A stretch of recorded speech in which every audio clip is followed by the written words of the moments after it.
He had lingered there for so long that he had become invisible, just another silhouette in the shelter's dim corner, an aged dog, quiet and motionless.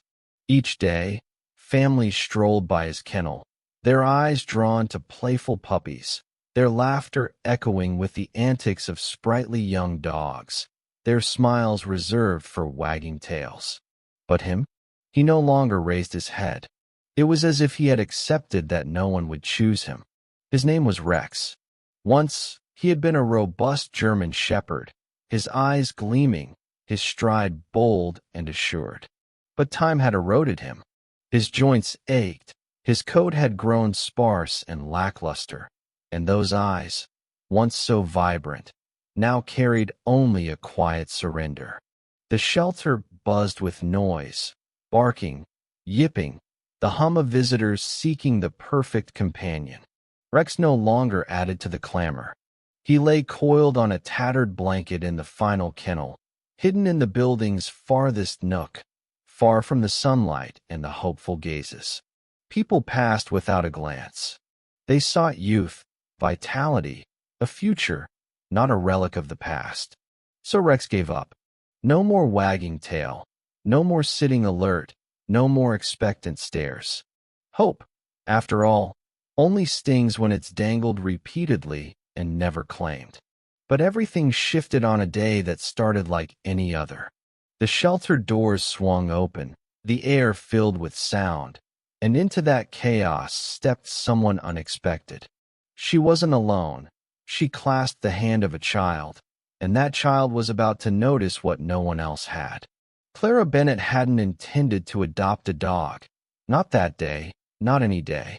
She had only come because her daughter, Sophie, had pleaded relentlessly, with the kind of persistence that comes with wide-eyed hope and carefully sketched drawings of puppies, accompanied by notes proclaiming, "Please, I'll take care of him, I promise."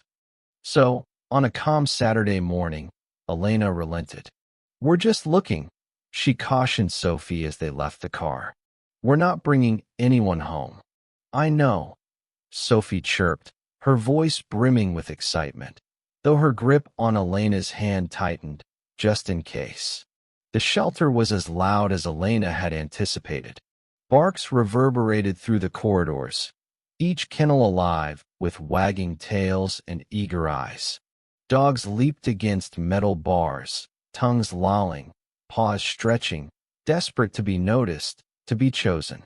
Sophie's eyes gleamed as she darted from one kennel to the next, pausing to laugh at a golden retriever puppy chasing its own tail.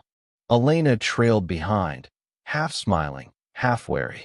They passed rows of kennels, each noisier than the last, brimming with motion and energy. Then Sophie slowed.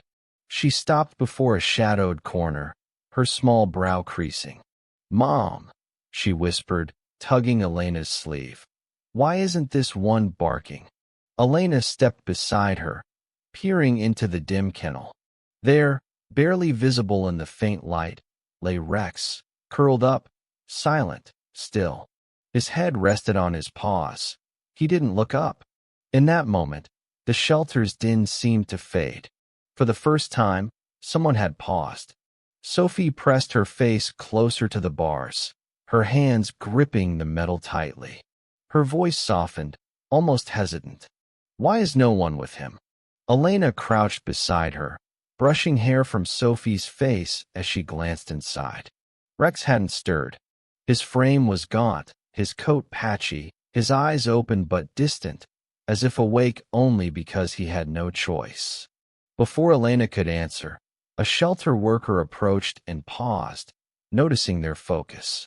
"Oh," she said softly, her tone gentle. "That's Rex. He's been here a while." "How long?" Sophie asked, her small voice steady. The worker sighed.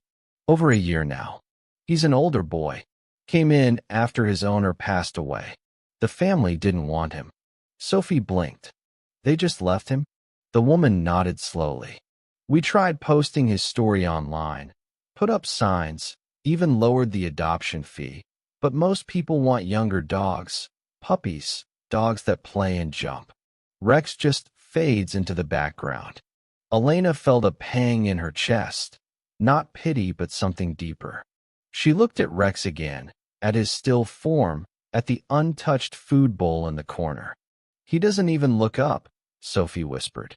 He used to, the worker said quietly. In the beginning, he wagged his tail, sat up when someone passed. But after months of being ignored, he stopped trying. The silence that followed was heavy. Sophie knelt slowly. I think he's still waiting, she said. Elena's throat tightened. She wanted to speak, to explain, to move on, but she could only stare into those weary, fading eyes. Eyes that once held hope, eyes that might still harbor a flicker. Sophie didn't move. She sat just outside the bars, watching Rex with quiet focus, not like a child eyeing a pet, but like someone waiting to earn trust. Can I try? She asked softly, turning to Elena. Try what? Elena replied, her voice cautious. Sophie extended a hand, her small fingers reaching just inside the kennel. Elena hesitated. Sweetheart, he might not come over. I know, Sophie whispered. I just want him to know I see him. Rex didn't lift his head. His ears didn't twitch. But his eyes, those deep, cloudy brown eyes, shifted, just barely, just enough. He saw her.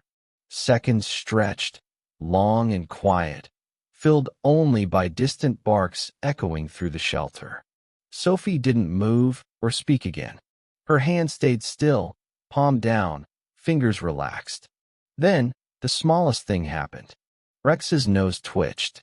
He shifted slightly, his bony frame moving just enough to sniff the air near Sophie's fingertips.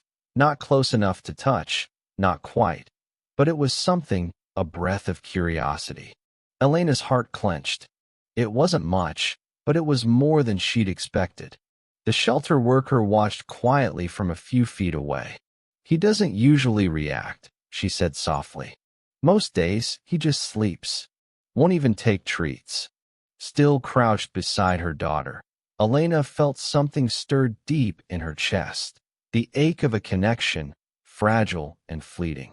Sophie turned slightly toward her. He's not mean. He's just scared. Elena nodded slowly, her eyes fixed on Rex. He didn't move again, but in that single, tentative sniff, Elena saw something she hadn't noticed before. A spark, a thread, a faint pulse of hope still clinging to life. Elena stayed silent, her gaze locked on the frail form curled behind the bars. There was something about Rex that unsettled her, not with fear, but with a quiet, aching sorrow just beneath the surface. The shelter worker stepped closer, her voice softer now, respectful of the silence that had settled between them. He doesn't really respond to people anymore, she said gently. He spends most of the day like this. Doesn't bark, doesn't eat much. We check on him, make sure he's okay, but he rarely moves unless we ask him to. Sophie glanced up. Is he sick? No, sweetie. The woman replied, kind and honest. Not exactly. He's just very tired.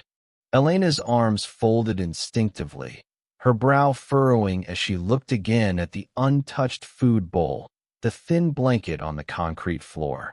She wondered if Rex even felt the cold anymore, or if he'd stopped noticing that too. What happened before he came here? Elena asked, her voice quieter now, hesitant but sincere. The worker shrugged slightly. We only know bits. His file says he was surrendered by family after his owner passed. Beyond that, we're not sure. Elena didn't press further. Somehow, she already understood enough. She knew the weight of being left behind, of showing up only to be overlooked. Looking at Rex, it was like seeing that feeling embodied, breathing, fading, waiting. She knelt beside Sophie again, and together they sat in silence, not to fill the space but to honor it. Rex didn't lift his head, but his heavy, hollow eyes watched them. Though his body remained still, something had shifted. For the first time in a long time, he wasn't alone. I'd like to meet him, Elena said quietly. The shelter worker blinked. You mean outside the kennel? Elena nodded. Just for a few minutes. There was a pause, then a sigh. Okay, but I should be honest with you. Rex hasn't gone outside in weeks. We try to walk him, but he usually just stands there, won't budge. Elena exchanged a glance with Sophie, who offered a tiny, hopeful smile. Let's try anyway, Elena said. The worker unlocked the gate slowly, stepping inside with practiced care.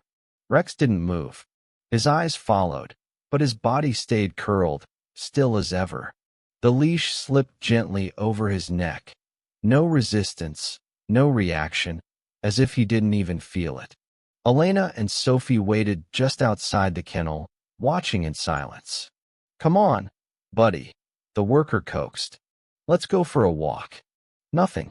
Then Elena stepped forward and knelt beside the entrance, her voice barely a whisper. Rex, it's okay. Sophie crouched beside her, her voice bright with something that hadn't yet given up. We'll go slow. You don't have to hurry. The leash grew taut as the worker gave a light tug. Then, so slowly it almost seemed unreal, Rex shifted. His legs trembled as he pushed himself upright, his body shaking with the effort. Each movement was hesitant, as if every joint had forgotten how to carry him forward. Elena gasped softly, covering her mouth. Rex took one step, then another, then stopped. That was it, just 2 steps. No one spoke, because for a dog who had forgotten hope, 2 steps were a miracle. Rex stood frozen just beyond his kennel's gate, legs trembling under his weight, breath slow and uneven. He didn't move forward, but he didn't retreat either. It was as if he were caught between 2 worlds, the one that had broken him and the one he wasn't sure he deserved. Elena crouched to his level, the leash loose in her hand. You're okay, Rex, she said softly. We're not going to rush you. Sophie stood a step behind her mother, whispering, You're doing great, Rex. Really great. The shelter worker watched quietly, arms crossed loosely over her chest. This is more than he's done in months, she said, her voice tinged with surprise. Rex shifted his weight, his paws barely scraping the floor as he steadied himself. His cloudy eyes flicked from Elena to Sophie, then back again. He didn't look hopeful. He looked uncertain, as if trying to discern what came next and whether he was allowed to want it. Elena's gaze never left his face. He's been trying to survive, she said quietly to the worker. But no one's given him a reason to try living again. The woman hesitated, then nodded. Senior dogs are hard. It takes patience and a lot of heart. They don't always bounce back. Elena looked down at Rex, her chest tightening. Maybe they don't need to bounce, she replied. Maybe they just need a soft place to land. The worker blinked. Are you saying? Elena stood slowly, still holding the leash. I'm saying I want to take him home. Sophie let out a little gasp. Really? Elena looked at her daughter, smiled gently, then turned back to Rex. He may be old, he may be tired, but he's not invisible. Not to us. The shelter worker exhaled, a smile tugging at her mouth. Well, let's get started on the paperwork. Rex didn't understand the words, but as Elena knelt again to meet his eyes, something in her voice made his ears twitch. Maybe, for the first time in a long time, he let himself believe this wasn't another fleeting moment. Maybe this time, someone meant it. The car ride was quiet. Rex lay curled in the back seat on a folded blanket Elena had pulled from the trunk. He didn't whine, didn't move, didn't panic. He simply lay there, eyes half open, breathing slow and shallow, as if unsure whether this was real. Elena glanced at him in the rearview mirror every few seconds, each time her heart aching a little more. He looked so small back there, so tired, so fragile. Sophie sat beside him, legs folded, hands in her lap. She didn't speak, but every now and then, she leaned forward slightly, checking that Rex was still there, still breathing, still okay. When they pulled into the driveway, the late afternoon sun cast a soft golden glow. Elena stepped out first, circling to open the back door. She crouched beside Rex and whispered, "We're home, buddy." Rex lifted his head slightly, ears twitching at the unfamiliar sound. He didn't move, but didn't shy away when Elena gently reached under his chest to help him out. His legs wobbled as he stood. He hesitated, then slowly took a step forward. The small, fenced yard was quiet, the house cozy and calm. A bowl of fresh water sat on the porch beside a new dog bed Sophie had chosen. Elena opened the door and stepped aside, giving Rex space. He paused at the threshold. No metal bars, no concrete floors, no barking, just silence. He turned his head to look at her. "You're safe now," she whispered. And Rex stepped inside. The first thing Rex did wasn't to lie down. He walked, slow and unsteady, past the water bowl, past the soft bed by the fireplace. He wandered through the quiet house, sniffing corners, testing the silence. His paws made almost no sound on the hardwood floor. Then, without warning, he stopped in front of Elena and gently rested his head against her leg. Elena froze, her breath catching. She lowered herself to the floor, eyes level with his. Her hand found his coarse fur, stroking gently. "You're home now, Rex," she whispered. Behind her, Sophie knelt and wrapped her arms carefully around his middle. Rex didn't flinch, didn't pull away. He let them in. That night, he curled up on the dog bed by the fireplace, his body finally resting, his breathing soft and deep. His tail moved once, a slow, lazy wag, but it was enough. For a dog who had been forgotten, he had been seen. One little girl had asked, "What about him?" And in doing so, she changed everything. Rex wasn't broken. He was a dog who needed someone to believe in him again. And now, after countless days of silence, after endless nights alone, he wasn't waiting anymore. He was finally home.